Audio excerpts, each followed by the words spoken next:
बालीवध। सीता की खोज में वन वन भटक रहे श्री राम ने सुग्रीव से मित्रता के बाद उसके भाई बाली को मारा था।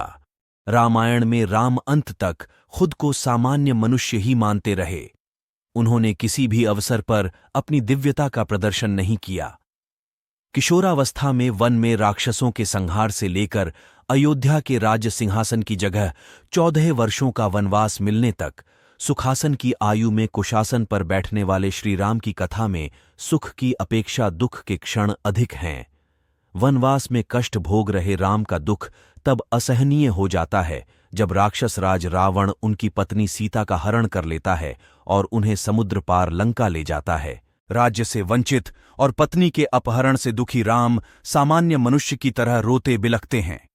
उनकी बेचैनी चरम पर जा पहुंचती है और उनका मन रावण के प्रति क्रोध से भर उठता है। वह सीता की खोज में वन वन भटकते हैं। उनकी भेंट वानर हनुमान से होती है, जो राम को अपने राजा सुग्रीव से मिलवाते हैं। संयोग से सुग्रीव की हालत भी राम जैसी थी। वह भी राज्य और पत्नी खो चुका था। सुग्रीव की यह दशा किसी दूसरे ने नहीं बल्कि उसके ही बड़े भाई बाली ने की थी। बाली ने सुग्रीव को उसके अपने राज्य किष्किंधा से निकाल दिया था और सुग्रीव की पत्नी रूमा को भी बलपूर्वक अपने साथ रख लिया था। राम और सुग्रीव की पीड़ा एक जैसी थी। दोनों से उनका राज्य छीना गया और उनकी पत्नियां दूसरे पुरुषों के कब्जे में थीं। इधर सुग्रीव के पास अपार वानर सेना थी जो राक्षसों से टक्कर ले सकती थी। उधर राम के अदम्य अदम्य साहस, दिव्यास्त्र, धर्म का संबल और गुरु का आशीष था। दोनों को एक दूसरे का मित्र बन जाने में लाभ दिखाई पड़ा। अग्नि को साक्षी मानकर सुग्रीव और राम मित्र हो गए। दोनों ने एक दूसरे की सहायता करने की प्रतिज्ञा की। सुग्रीव का राज्य और पत्नी वापस पाने के लिए बाली को हराना आवश्यक था, लेकिन यह सरल काम नहीं था। बाली ऐसा था कि सूरज उगने से पहले बिना थके पृथ्वी की परिक्रमा कर सकता था। उसका पौरुष और पराक्रम ऐसा था कि उसने युद्ध में रावण तक को धूल चटा दी और उसे कांख में दबाकर 6 महीने तक घूमता रहा। बाली को मारने में एक और बड़ी बाधा थी। उसे वरदान मिला था कि उससे जो भी सामने से लड़ता उसकी आधी शक्ति बाली में चली जाती थी। यही वजह थी कि सुग्रीव बहुत प्रयास करके भी बाली को हरा नहीं पाया। बाली को मिले वरदान के चलते उससे आमने सामने युद्ध करना राम के लिए भी कठिन था। आखिर यह नतीजा निकला कि बाली को सीधी लड़ाई में हराना संभव नहीं है, इसलिए उसे छिपकर मारा जाए।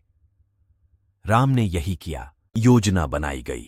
राम के संकेत पर सुग्रीव ने बाली को उकसाया और उसे युद्ध के लिए ललकारा।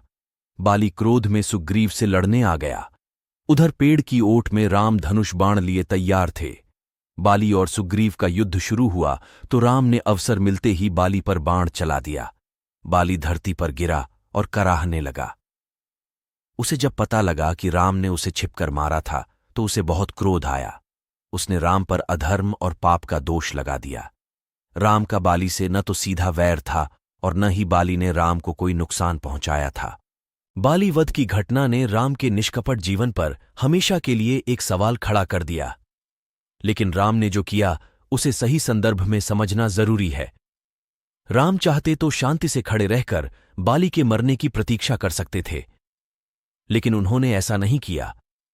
राम मनुष्य रूप में दिव्य चेतना का स्वरूप थे। उन्हें पता था कि आगे चलकर यह घटना जनमानस में धर्म अधर्म को लेकर दुविधा पैदा करेगी। वह यह भी जानते थे कि बाली के मन में भी अपने हंता यानी राम के प्रति दुश्मनी का भाव होगा और वह अंत समय में राम को अधर्मी मानकर ही परलोक से धार जाएगा। इसलिए राम ने बाली से मिलकर यह गलतफहमी दूर करने का निश्चय किया। राम बाली के पास पहुंचे। बाली ने पूछा, श्री राम, आपने मुझे छल से मारकर क्या पाया? उसने राम को अधर्मी और पापाचारी कहा। बाली ने कहा, हम तो वानर हैं, इसलिए हमारी बुद्धि पशुओं के समान है, लेकिन आप केवल मनुष्य ही नहीं, राजा भी हैं।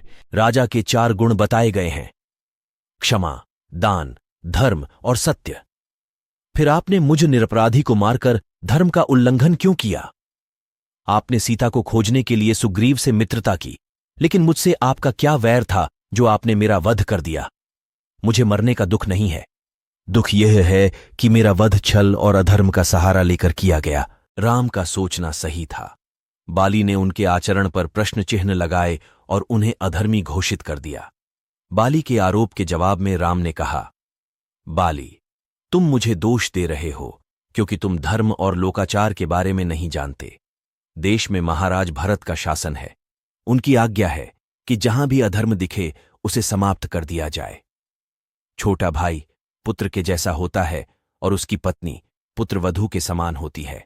तुमने अपने छोटे भाई सुग्रीव का राज्य छीना और उसकी पत्नी रूमा को बलपूर्वक अपने साथ रहने पर मजबूर किया।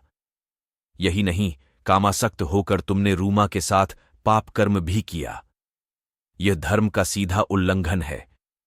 इस अपराध के लिए मृत्यु से कम कोई दंड नहीं है। तुम्हें मारने का दूसरा कारण यह है कि सुग्रीव मेरा मित्र है और मैंने उसे वचन दिया था कि मैं उसका राज्य और पत्नी वापस दिलवाऊंगा। बाली, मैं महाराज रघु का वंशज हूं। मैं अपने प्राण तो दे सकता हूं, लेकिन अपनी प्रतिज्ञा नहीं टूटने दूंगा। कोई पापी अगर राजा से पाप के लिए क्षमा मांगे और राजा उसे क्षमा कर दे तो अलग बात है, लेकिन धर्म कहता है पापी को दंड न देने से राजा खुद पाप का भागी बनता है। इसलिए तुम्हारा अपराध जानने के बाद भी तुम्हें दंडित न करने से मुझे पाप लगेगा और भरत की छवि धूमिल होगी। छिपकर तुम्हारा वध करने का तीसरा कारण यह है कि तुम शाखामृग वानर हो। धर्म को जानने वाले बड़े बड़े राजर्षि भी फंदा लगाते हैं और छिपकर छल से शिकार करते हैं। इसलिए तुम्हारा छिपकर शिकार करके मैंने धर्म का उल्लंघन नहीं किया। श्री राम का यह उत्तर सुनकर बाली ने स्वीकार किया कि सुग्रीव का राज्य और उसकी पत्नी छीनकर उसने भारी भूल की। उसने श्रीराम पर लगाया अधर्म का आरोप भी वापस ले लिया। राम बाली के इस संवाद से साफ है कि राम पर लगा यह आरोप झूठा है कि उन्होंने बाली को मारकर धर्म का उल्लंघन किया। श्री राम ने बाली का वध करके धर्म का पालन तो कर लिया, लेकिन वह अपने कर्म से मुक्त नहीं हो पाए। कर्म का सिद्धांत अकाट्य है। राम ने जिस तरह शिकारी की तरह छिपकर बाली को मारा, समय आने पर राम को भी अपने कर्म का फल भोगना पड़ा। कहते हैं, त्रेता युग खत्म होने पर द्वापर युग में विष्णु ने कृष्ण रूप में अवतार लिया।